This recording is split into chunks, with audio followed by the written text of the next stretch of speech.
Hello welcome to SMR channel అండి. ఇవాళ టిఫిన్కి దోశ, ఎగ్ దోశ, పొడి దోశ, చట్నీ చేశానండి. ఈ చట్నీ వచ్చేసి టమాటాలు, పచ్చిమిరపకాయలు, కొంచెం జీలకర్ర, కొద్దిగా పాలకూర ఉంటే వేశాను, కొత్తిమీర వేసి.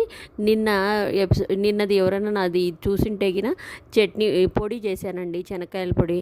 ఆ శనక్కాయల పొడిలోకి ఇది అర్జెంటుకి చేసుకోవడానికి చట్నీ వస్తుందండి. ఇట్లా చట్నీ పొడి లాంటిదే అది ఉప్మాలోకి వస్తుంది, ఇది కూరల్లోకి వస్తుంది. దొండకాయ, బెండకాయ, బీరకాయ, గోరుచిక్కుడు, వేపుళ్ళకి అన్నిటికీ వస్తుంది ఈ పొడి. దీన్ని అర్జెంటుకి కూరల్లోకి ఇట్లా చట్నీకి కూడా వాడుకోవచ్చు. పాలకూర అనేది పూర్తిగా ఆప్షనల్, పప్పులోకి తెచ్చింటే కొద్దిగా వేసాను అంతే. ఇంకా దోశ అంటారా, దోశ ఆయిల్ రాసి కొంచెం ఆనియన్తో ఊరికే తిక్కాను, అవసరం లేదు, అది నెసరీ ఏం కాదు. ఇది పొడి వేసి కొంచెం నెయ్యి వేసి కాల్చిచ్చాను మా వారికి. పొడి దోశ ఇట్లా ఇది చేశానండి. తర్వాత ఎగ్ దోశ చేశాను. ఎగ్ దోశలోకి మామూలు దోశ పోయటము, దాంట్లోకి 2 ఎగ్గులు పలగొట్టి కారం పొడి అండి, ఉట్టి కారం పొడి లైట్గా వేసాను, సమ్మర్ కాబట్టి. పైన కారం పొడి వేసి ఆయిల్ వేసి బాగా ఇది అయ్యాక తట్టముచ్చి వేగాక తీసానండి. అంతేనండి ఇవాల్టి వీడియో టిఫిన్.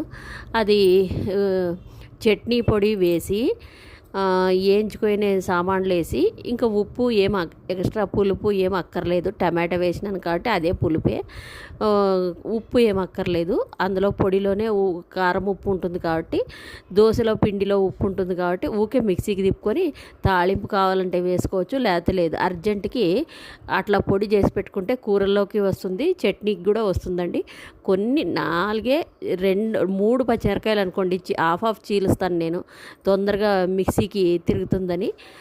అంతే, పచ్చిమిరకాయలు, 2 టమాటాలు, కొద్దిగా పాలకూర, అది ఆప్షనల్, పూర్తిగా ఆప్షనల్, కొంచెం కొత్తిమీర. ఇంకా చట్నీలో పొడిలోకే అన్నీ వేసాను కాబట్టి, వెల్లుల్లి, కొబ్బరి అన్నీ వేసాను కాబట్టి దాన్ని వేసి తిప్పడమే. ఇంకా చింతపండు ఎక్స్ట్రా అవసరం లేదు, కారం అవసరం లేదు, ఉప్పు అవసరం లేదు. దోశలో ఉప్పు ఉంటుంది కాబట్టి చాలండి. ఇంతే ఈరోజు వీడియో, అంతే.